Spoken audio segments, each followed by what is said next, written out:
Bonjour, bienvenue pour cette émission. Nous recevons sur ce plateau le président du Conseil régional de Poitou-Charentes pour parler de croissance verte au sein ici de cette région Poitou-Charentes. Jean-François Macaire, bonjour. Bonjour.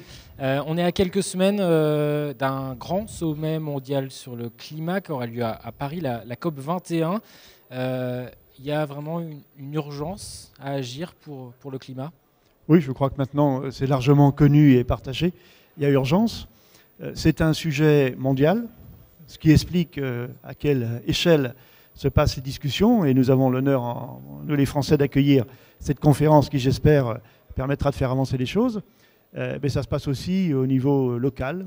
On le sait bien, c'est l'addition de toutes les initiatives qui permet de faire reculer le danger climatique et les problèmes climatiques. Et c'est aussi la raison d'être de ce salon. Pourtant, dans le quotidien des Français, on a l'impression que l'environnement, qui était une vraie préoccupation il y a quelques années, a été un peu relégué, notamment en raison de la crise économique. Est-ce que vous partagez, vous, ce constat ? Oui, c'est vrai que l'urgence écologique est concurrencée, j'allais dire, par l'urgence tout court de la crise. Et c'est bien, justement, la raison d'être et la vision de fond de notre politique régionale et de tout ce qui se passe ici et qui est partagé par beaucoup d'acteurs ici au Salon de la Croissance Verte, c'est que pour faire face à l'enjeu écologique, il faut des réponses économiques durables. Et donc, ça n'est pas reculer que de se dire on va prendre en compte les enjeux économiques. Au contraire, c'est faire un pas en avant, passer par-dessus, j'allais dire, la crise immédiate, passer à l'étape suivante et créer de la richesse et retrouver du dynamisme économique en même temps que nous allons résoudre un certain nombre de difficultés écologiques. C'est que les deux éléments ne sont pas contraires, c'est-à-dire que vous estimez que à travers la transition écologique, on va aussi redonner un boost à l'économie française ? Oui, alors les deux éléments ne sont pas contraires, mais ça c'est important de le montrer, de le démontrer à travers des actions. Ça suppose aussi un fort volontarisme public. Si on laisse, je dirais, tranquillement l'économie fonctionner toute seule, elle n'aboutira pas nécessairement parce que les choix qui sont faits par les acteurs économiques peuvent être des choix de court terme. Donc elle ne va pas nécessairement aboutir à des solutions qui sont durables. Donc pour qu'elles soient durables, il faut qu'il y ait une forme de régulation de l'économie avec l'introduction de mécanismes aidés par l'État, par l'Europe, par les collectivités, etc., qui font qu'à un moment donné, oui, c'est intéressant de faire l'isolation de son logement, oui, c'est intéressant de mettre des panneaux photovoltaïques sur le toit, etc., parce qu'on sait que sur la durée, à la fin, ça va quand même être positif économiquement et qu'on aura fait le chemin écologique qu'il convient de faire. Ça veut dire qu'il faut une impulsion des politiques pour accroître... Sûr.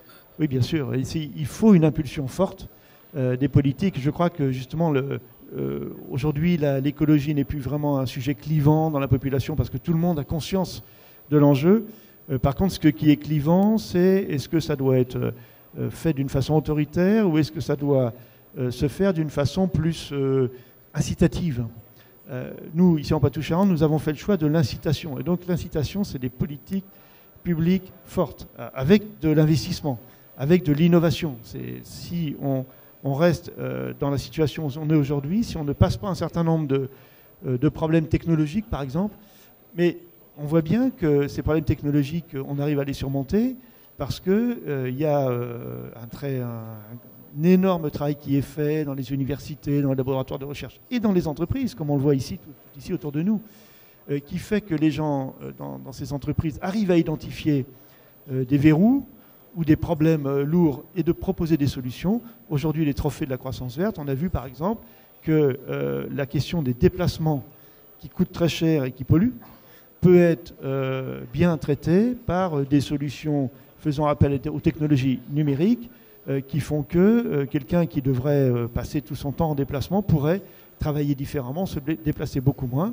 Et donc, on va gagner à la fois sur le coût des déplacements, mais aussi sur l'impact environnemental de ces déplacements. C'est-à-dire qu'il y a des idées ici en Poitou-Charentes que les collectivités peuvent les accompagner pour que ça émerge et que ça devienne des solutions pour pour tout le monde? Oui, alors ce qu'on a voulu faire en Poitou-Charentes, ce qui a été la politique de Ségolène Royal que je poursuis, ça a été de faire en sorte que chacun puisse se sentir concerné. Là encore, méfiance un peu avec toutes ces politiques qui tombent d'en haut et qui sont assez mal comprises et qui parfois sont tellement mal comprises qu'elles ne sont pas suivies. Il y a des blocages et après on les abandonne parce qu'on dit que ça ne marche pas. Donc si on veut que ça marche, il faut que ça parte d'en bas. Ça parte de la volonté populaire et de la possibilité de chacun de pouvoir apporter sa petite pierre à l'édifice. Tout à l'heure, on a encore les trophées de la croissance verte, on a vu l'UMO. L'UMO propose aux citoyens d'apporter un peu d'épargne sur les énergies renouvelables. Il y a une rémunération. C'est un choix qu'on peut faire. On peut mettre son épargne ailleurs, mais si on la met là, on sait qu'elle va être rémunérée. Elle gardera donc de la valeur et du retour sur investissement. Et ce sera utile collectivement. Donc c'est vers ce genre de choses que je crois qu'il faut aller, ce genre de mesures. Mais c'est vrai que ça suppose beaucoup d'efforts, à la fois de mobilisation, bien sûr, de la population. On le voit dans la COP 21 en France, ça mobilise les gens. Ça suppose aussi de mettre au point des dispositifs qui soient faciles à comprendre, faciles à s'approprier pour tout le monde, quel que soit son âge, quel que soit son niveau de formation, quel que soit ce qu'on habite en ville, dans la campagne. Il faut que ce soit appropriable par tout le monde. C'est ce que nous construisons, nous, progressivement dans la région Poitou-Charentes, ce qu'on a appelé l'excellence environnementale. C'est en fait un horizon vers lequel on tend et on va par petits pas, mais on ne s'arrête jamais, quoi. On est toujours en mouvement. Vous l'avez dit, la conscience écologique, elle est assez développée. Néanmoins, il faut changer aussi nos habitudes. Vous parliez de transport. Évidemment, pour changer de voiture, par exemple, ça reste assez compliqué parce qu'on peut avoir peur, par exemple, de l'électrique. Ouais. C'est un sujet très, très chaud parce qu'on a tous besoin de voiture. Enfin, quand on est en Poitou-Charentes, on a presque tous besoin d'une voiture pour aller travailler. Pas tout à fait tous, parce que quelques exceptions près, il y a quand même des transports en commun dans les villes, mais beaucoup de gens qui habitent à la campagne ou dans les périphéries des villes ont besoin d'une voiture. Si on leur dit demain, vous n'avez plus le droit de prendre la voiture parce qu'elle pollue, il y a un blocage et on peut comprendre, les gens disent mais comment on va faire? Si on leur dit, on se donne quelques temps pour progressivement imaginer d'autres modalités qui font que vous allez pouvoir quand même aller travailler en voiture, mais sans polluer, les gens adhèrent. Alors ça prend un petit peu de temps. Par exemple, on voit bien que les freins sur le véhicule électrique, et on est bien placé en Poitou-Charentes pour savoir qu'il y a des freins pour le développement du véhicule électrique, ils sont liés essentiellement à l'autonomie des véhicules. Donc, on a tous en tête, quand on monte dans sa voiture, que la voiture elle peut n'importe où, et s'il n'y a plus d'essence, on fait le plein et on continue. La voiture électrique aujourd'hui n'offre pas cette autonomie-là. Donc il faut, d'une part, que progressivement, ceux qui peuvent se passer d'autonomie et qui utilisent leur voiture que pour les petits trajets, ils adoptent les voitures électriques, et puis que les constructeurs de voitures inventent des voitures électriques qui soient capables d'avoir beaucoup d'autonomie. C'est les deux en fait. Il y a une rupture technologique ici à Angoulême, on y travaille sur la pile à combustible pour avoir des capacités de stockage d'énergie très très importantes, y compris dans les voitures. Et puis il y a aussi des flottes de petits véhicules électriques qui vont faire le trajet domicile-travail. Donc on sent bien qu'il n'y a pas de réponse toute faite, il n'y a pas de... c'est pas une question de trouver un système idéal, c'est de construire des réponses et de partir des territoires, parce que c'est sur les territoires et auprès des gens qu'on peut construire les bonnes réponses et non pas en les imposant d'en haut. Vous parliez de blocage aussi psychologique, il y a aussi le blocage financier, par exemple quand on doit rénover sa maison qui n'est pas très bien isolée, où on perd de l'énergie, de la chaleur et qui font grimper nos factures aussi. Comment on fait pour répondre à ces gens qui disent moi j'ai pas les moyens d'isoler ma maison? Voilà. Donc voilà, la question a été posée et la loi de transition énergétique a proposé un outil, c'est le tiers financement. Nous sommes en train de le mettre en œuvre en Poitou-Charentes avec une société d'économie mixte qui s'appelle l'Agence régionale pour les travaux d'économie d'énergie. Cette société ici, elle est présente, elle est représentée dans ce salon. Qu'est-ce qu'elle propose aux gens? Elle propose d'une part un accompagnement technique, mais aussi en fonction du montant des travaux, de leur apporter un financement qui puisse rembourser grâce à l'économie d'énergie qu'ils vont faire ensuite. C'est-à-dire, l'idée c'est vraiment de s'adapter à la situation de chacun. Il y a des gens qui sont déjà endettés, ils ne peuvent pas se surendetter. Il y a des gens qui sont âgés et à qui la banque ne va pas prêter.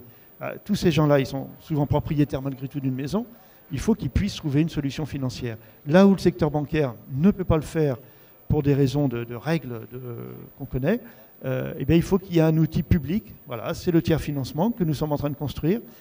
Au bout du compte, les gens rembourseront quand même, mais ils rembourseront en fonction de leur capacité de remboursement et ils ne seront pas contraints de faire des sacrifices énormes pour pouvoir faire ce geste écologique.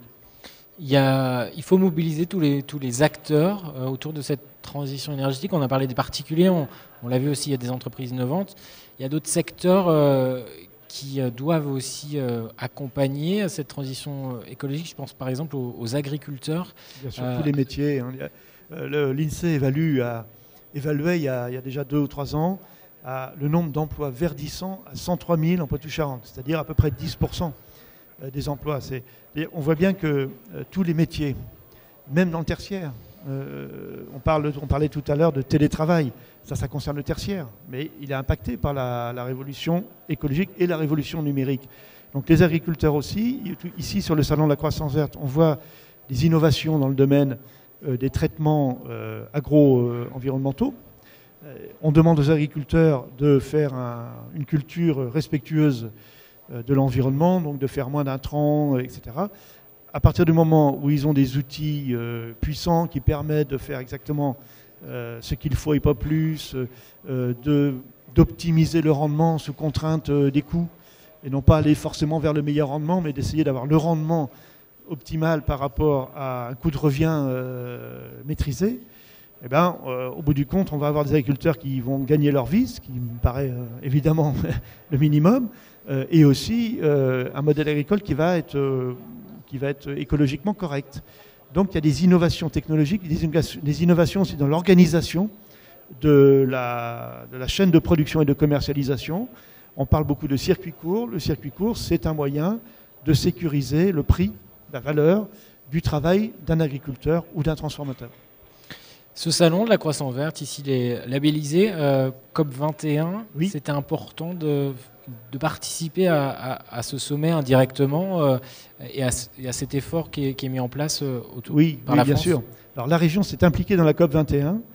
D'abord en voyant labelliser un certain nombre de ces initiatives, le salon de la croissance verte et le salon de l'économie sociale et solidaire en particulier. Deuxièmement, nous avons cherché à mobiliser les citoyens. Donc nous avons organisé 30 forums participatifs à travers la région pour que les habitants dans chaque ville, dans chaque village puissent donner leur avis et apporter leur soutien, je dirais, pour que ça réussisse à Paris. Nous avons également mobilisé les lycéens et nous serons présents au Grand Palais à Paris pendant la COP21. La région aura un stand, il y a quelques régions qui auront un stand, la région Poitou-Charentes en aura un, pour montrer des solutions.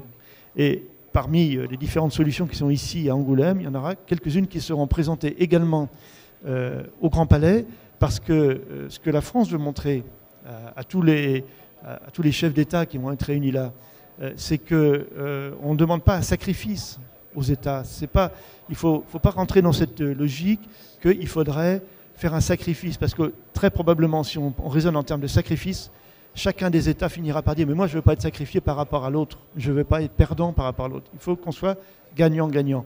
Et donc c'est en apportant des solutions, nous la France on en a quelques-unes, mais les autres pays en ont aussi, hein, en apportant des solutions qui permettent effectivement de réduire la consommation d'énergie, de développer les énergies renouvelables, de faire reculer tout ce qui est producteur de gaz à effet de serre, qu'on pourra dire, eh bien, on va atteindre l'objectif des 2 degrés.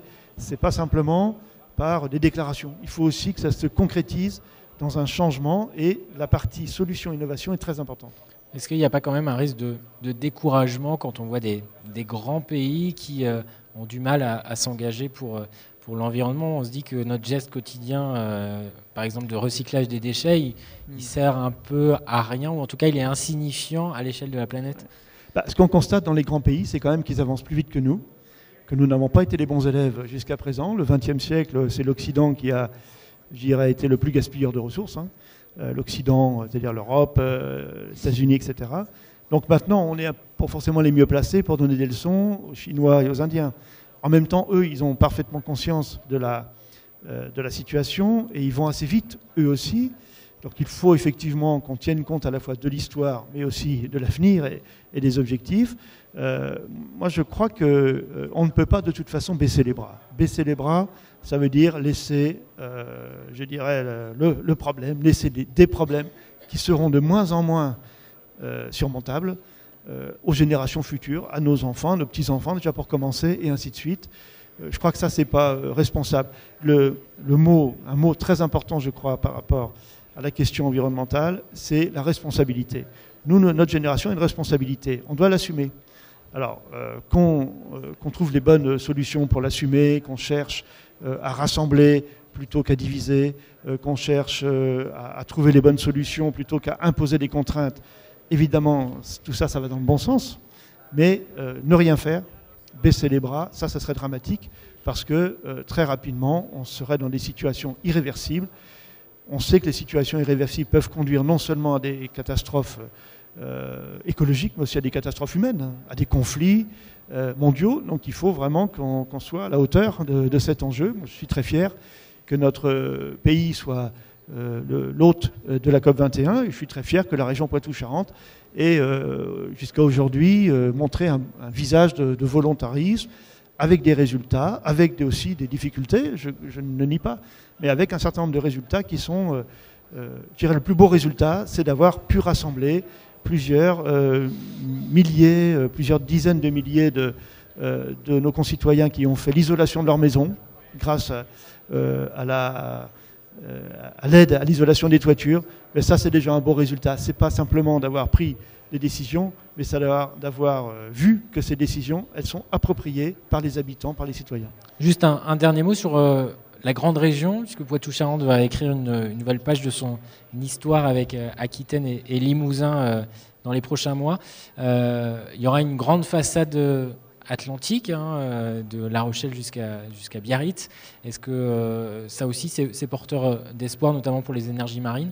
Oui, alors c'est porteur d'espoir déjà pour les énergies marines, évidemment. Nous avons en stock, j'allais dire, un projet d'éolien offshore sur l'île d'Oléron. Enfin, pas sur l'île d'Oléron, un petit peu plus loin quand même, au large de l'île d'Oléron. Nous avons également des développements de recherche et d'industrialisation sur les hydrogénérateurs et très prochainement aussi sur l'exploitation des courants marins. Donc on a effectivement cette richesse dans l'océan, il y a la richesse énergétique, il y a d'autres richesses, à condition bien sûr de respecter l'océan, mais nous sommes aussi dans une région qui a 2 parcs naturels marins, donc l'un va bien avec l'autre, exploiter les océans d'accord, mais à condition qu'ils soient respectés.